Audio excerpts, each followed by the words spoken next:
आहा, कुडूम कुडूम कुरकुरीत दिवसभर जरी ठेवलं तरी तुम्हाला सांगते अशीच कुरकुरीत राहणार. खायचा सोडा वापरलेला नाही न कॉर्नफ्लॉवर वापरले, हो दोनही वापरलेलं नाही. नमस्कार, मी मधुराज रेसिपीमध्ये तुम्हा सर्वांचं खूप खूप खूप मनापासून स्वागत. कुडूम कुडूम कुरकुरीत दिवसभर ठेवला तरी असा कुरकुरीत राहणार. आतमध्ये पोकळ असा हा कॉर्न पकोडा केलेला आहे आणि सिक्रेट इन्ग्रेडियंट घातलं आहे, पुढे कळेलच की. चला साहित्य काय घेतलं ते बघूया. चला लवकरच 1 मिलियन सबस्क्रायबरचा टप्पा पार पाडायचा आपल्याला. तर अशा चमचमीत झणझणीत कुरकुरीत सुटसुटीत रेसिपीसाठी मधुराज रेसिपी मराठी पटकन सबस्क्राईब करा. चला आता सुरुवात करूया. तर सगळ्यात आधी मक्याचे दाणे घालण्यापूर्वी मिक्सरच्या बेसला हिरवी मिरची, लसूण घालायचा आणि मग यावर हे मक्याचे दाणे घालायचे. 2 कप बरोबर आहेत हे.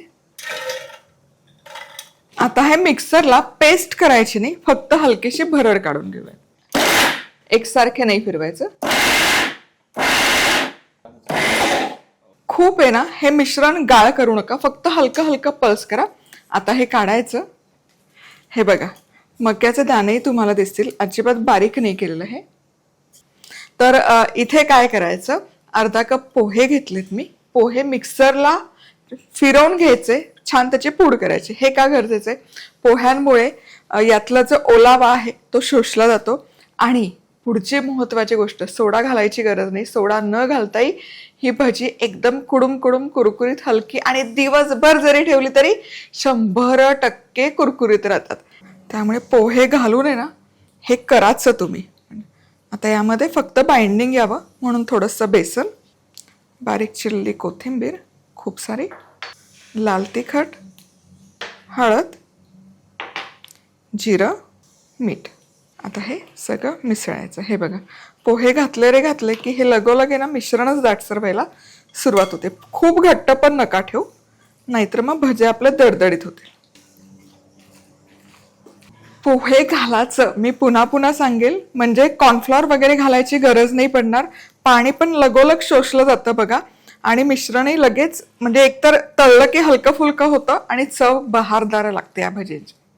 बरं, ही स्टेनलेस स्टीलची मल्टीपर्पज बास्केट आपलीच आहे. तळलेले पदार्थ काढून ठेवण्यासाठी उत्तम, त्याच्यासोबत भाज्या फळ धुवायचे त्याच्यासाठी परफेक्ट आहे. आणि स्टोरेजसाठी पण वापरू शकता. म्हणजे छोट्या छोट्या पुरचुंडे असतात, बिस्किटाचे पुडे असतात, थोडंसं तांदूळ राहिलेलं असतो, डाळ राहिलेली असते, काढून झालं बरणीत की मग ते स्टोरेज म्हणून पण तुम्ही वापरू शकता. मधुराज रेसिपी club.com वरून खरेदी करू शकता. इथून पुढे सणासुदीची धामधूम आहे की नाही, म्हणजे आषाढ तळतो, मग श्रावण, मग भाद्रपद, अश्विन, कार्तिक, सगळं तळातळीच असते फुल. तर नक्की ट्राय करा, कमाल प्रोडक्ट आहे. चला आता तेल तापवलं.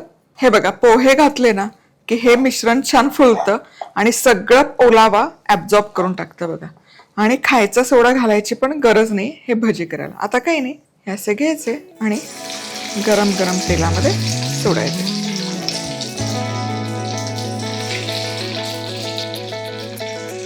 हवा तो आकार तुम्ही याला देऊ शकता.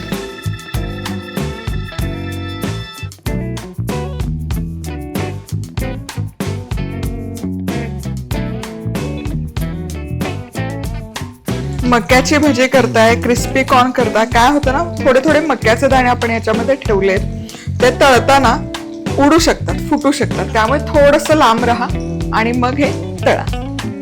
आता हे छान खरपूस तळून घेऊया.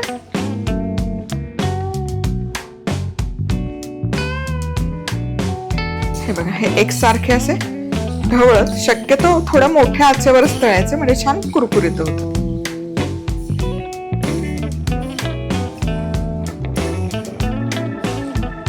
आहा, खमंग खरपूस तळून झाली बघा. काय सुरेख रंग आलाय बघा. आता यामध्येच थोडीशी मिरची देखील तळूयात. चला आता ही भजी काढूयात मिरची सोबतच.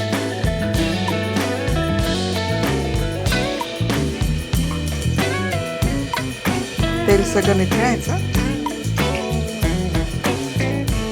आणि ही भाजी अशी अशी जाळीवर घालायची. आहा, बहारदार काय दिसतात.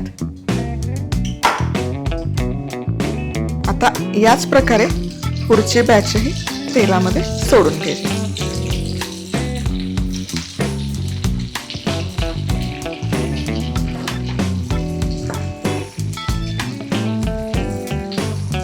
आणि ही भजी खूप मंद आचेवर नका तळू, शक्यतो मोठ्या आचेवर तळा. कमाल कुरकुरीत होतात आणि कणभरही आपण यामध्ये सोडा घातलेला आणि दिवसभर ठेवलं तरी अशाच राहतात. चला पुन्हा भेटूया. तोवर मस्त राहा, खुश राहा, आनंदी राहा, सगळ्यात महत्वाचं खात राहा.